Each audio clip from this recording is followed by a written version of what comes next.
One. Hi, everyone.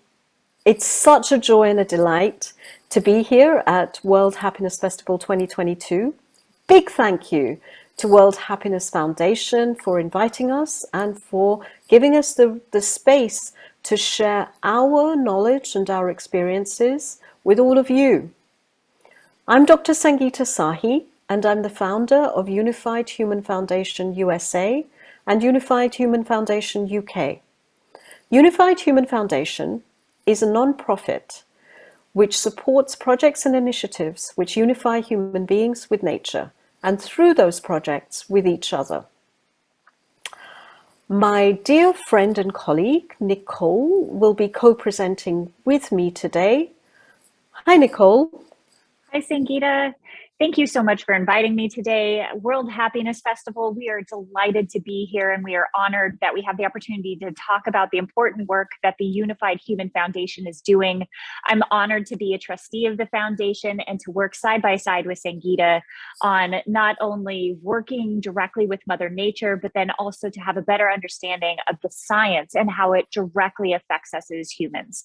So, Sangeeta, the topic you brought up today, Mothering Earth.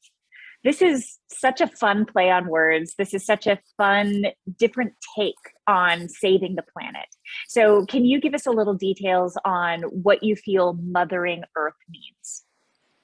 Well, Nicole, for eons, since the beginning of time and collective humanity, we've always been conditioned and we look at Earth as though she is our mother and she will take care of us, she will support us, she will nurture us.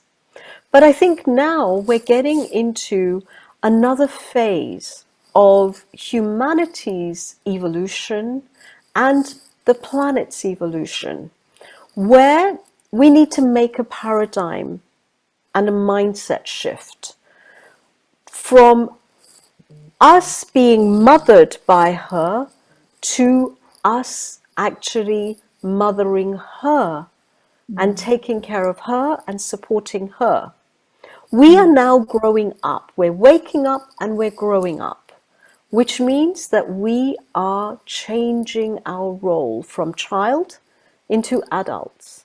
What do adults do? Adults take responsibility. Mm. And they take responsibility for their thoughts, their actions, and their behaviors, and the consequences of their thoughts, actions, and behaviors. So we are maturing as a collective, and hence the title Mothering Nature. Well, and I feel that the timing is important to talk about too. Like even us as humans, as by the time we're mature, we're ready to start helping with our parents. And so same, right? That we've hit a level of maturity right at the same time that Mother Earth is beginning to show signs of needing us. So what does her transition look like? Her transition, so she's changing her spatial location within space and within our solar system. She's shifting her nodes, her north and south nodes. Now, a general overview of that means that there's a big shift in her tectonic plates, and that means that we've got a lot of earth changes taking place. We've got earthquakes, volcanic eruptions, tsunamis, climate changes, etc. Mhm. But also, we need to remember that our planet is a huge archival repository of data, of Mm.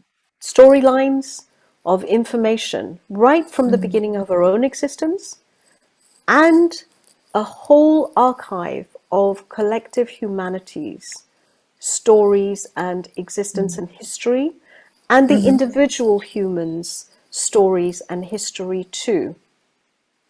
So this is a very interesting topic to deep dive into because I've studied a lot of different spiritual practices, have participated in some shamanic rituals where I process my trauma and then I ask Mother Earth to take that energy and I release it down into her.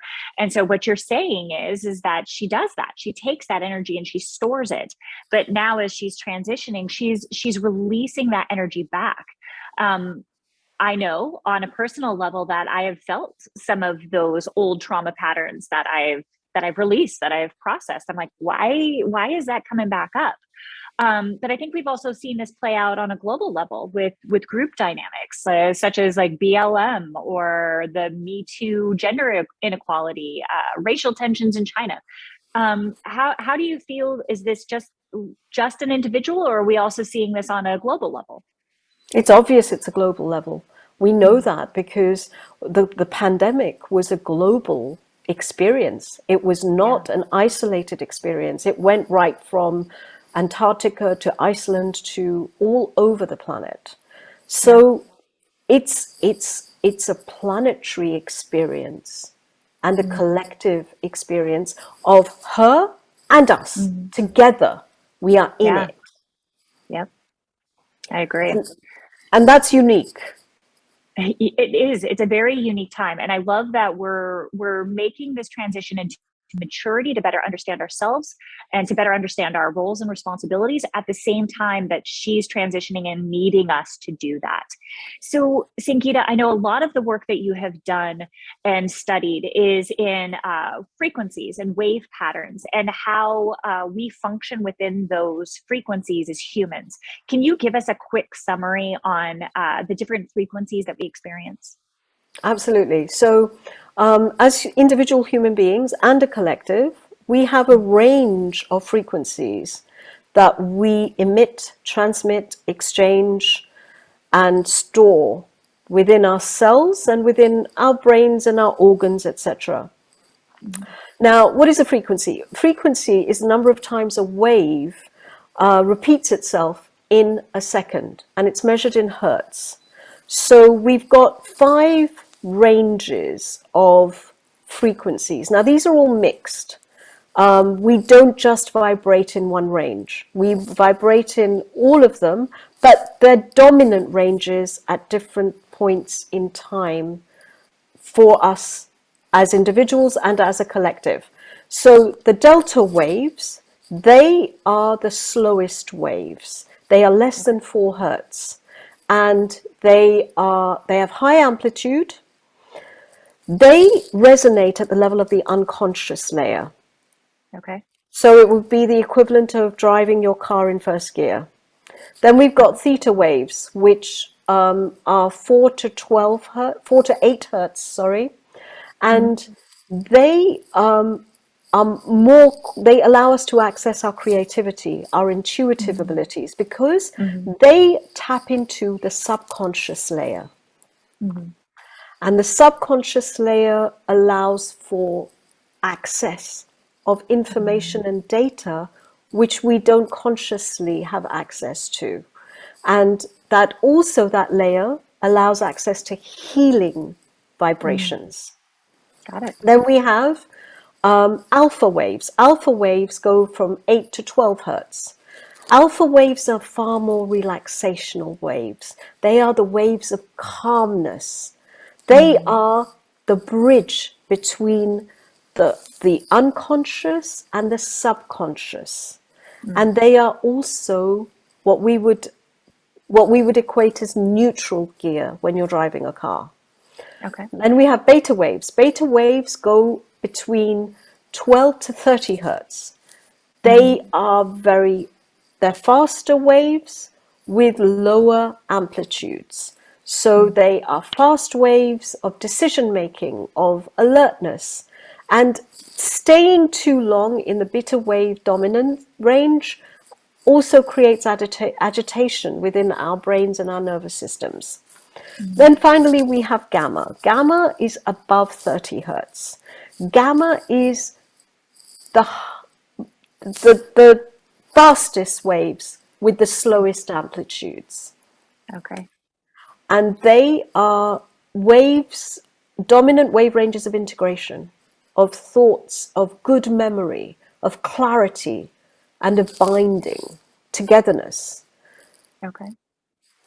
So I know that you've mentioned before that we transition back and forth between all these different layers of frequency.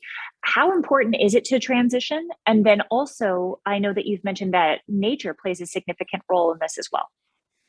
Well, the transitioning is very important because staying in one dominant wave range is not conducive to our health or to our mental health or emotional health and physical health too.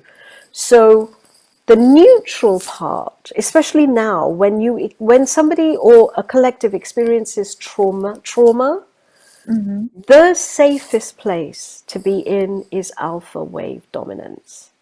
And Okay. we can access alpha wave frequencies very quickly as soon as we go into nature. So This is beautiful. as soon as we connect with nature, she puts us into relaxation mode. She puts us into neutral mode. She allows us to create a space between our challenges, our problems, our issues, our traumas, and ourselves, so that we Yeah. can see things for how they really are, rather than how we react, how we see them through the filters of reactions. Well, and I know personally when I'm when I'm stuck in beta mode, when I'm stuck in decision making mode, I'm individual. I'm concerned about how it affects me, but I'm also in problem solving mode. So I'm all up here. And what you're saying is in alpha mode, that's a place where we transition out of problem solving and we're connected more with the source of creativity. And so it helps us, I think, to when we access that creativity, that we're more capable of empathy, compassion, collaboration. Absolutely. But also, being in alpha wave dominance as a collective allows us to help the planet to become more neutral. So whatever she's releasing and bringing up, she can also stay neutral, and it allows stability in the plates. So this is how the Native Americans, the ancient Indian cultures, the ancient Egyptians knew how to change the weather, Ah, because they knew how to stay neutral and to neutralize her and ah, stabilize her and balance her. wow. So now as we're kind of bringing all of this back, right? So she's shifting. She's releasing these traumas. We're feeling it on an individual level. We're feeling it on a collective level. How can we take this understanding of these frequencies, and how can we use this to begin to mother Earth? Beautiful. Quantum mechanics has got a really nice sort of model which we can refer to. So around our planet are electromagnetic fields, Okay. many layers of electromagnetic fields, which actually have many different functions.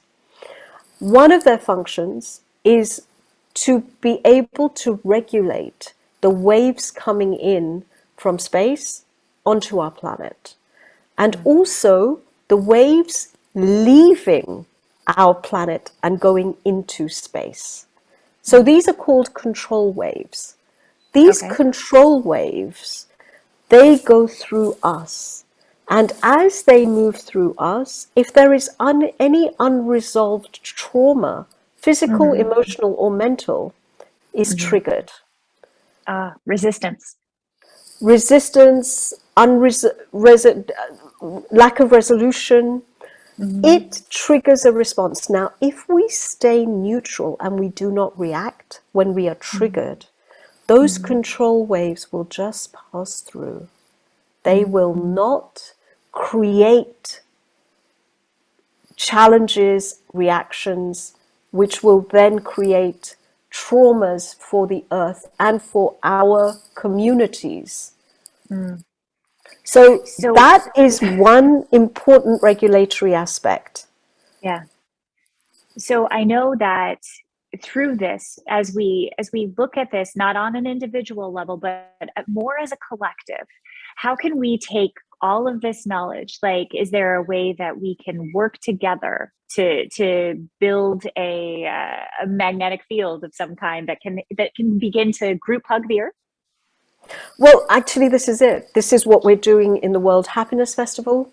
We are aligning collectively Mm, and coming into a common intention mm, and coming into a space of alignment and coherence with her for how we want to help and support her healing, which in turn allows us to help and support our healing.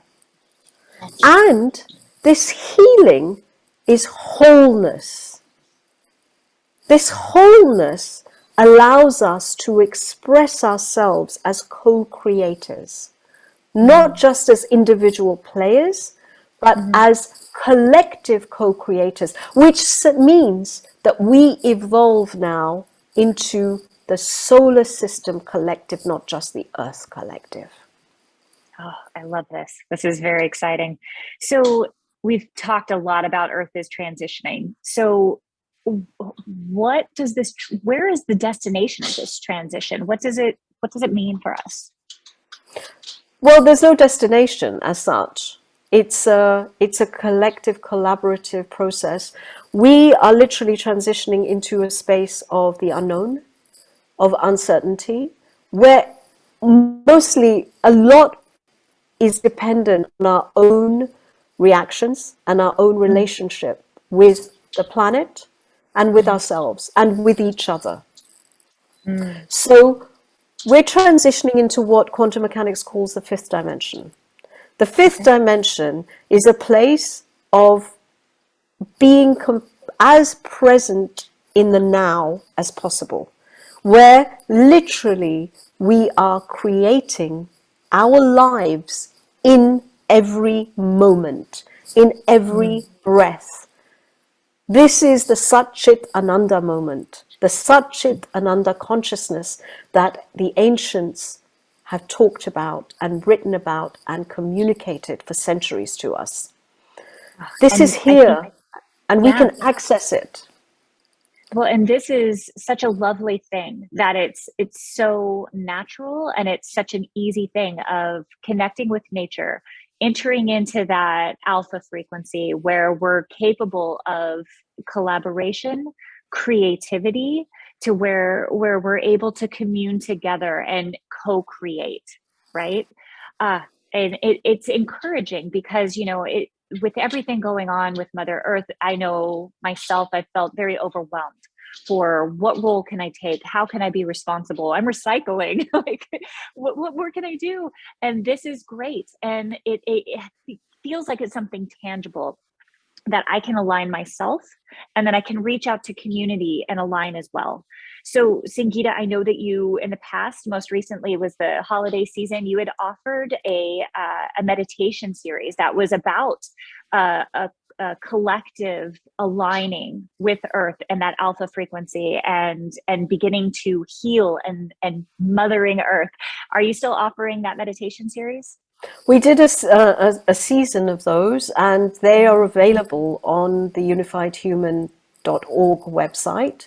So please go and have a look, and you can access them absolutely free of charge, where the series was about connecting more and more coherently with the earth and with nature, and to feed her so that we are fed back in return. There is one small thing I would like to add about the fifth dimension. The fifth dimension itself, we need to be very, very, very present and neutral with uncertainty and the unknown. We are so afraid of uncertainty and the unknown that we need to go into neutral mode with that and allow things to unfold so that we can access what is happening rather than what's our reactions. Right. Beta. Don't be beta. Exactly. So this is the power of the meditations. And I would really encourage everyone to go and have a look at the unifiedhuman.org website. Look at some of the projects that we're supporting. And if you feel that you'd like to volunteer or you'd like to contribute, you are so welcomed. And the earth welcomes it. She needs it as much as we need her too. So I want to make that clear. Oh, I love it. Sangeeta, it has been such an honor today to speak with you on these topics and to get a better understanding, not only of the transition that Earth is going through how it affects us directly as humans, not just in the weather, but also to speak about the very important work that the Unified Human Foundation is doing to protect the earth and to connect us all back to it. Thank you so much, World Happiness Foundation and Festival. Sangeeta, thank you. Thank you, World Happiness Foundation. Many, many blessings and spreading the love and light everywhere. Thank you.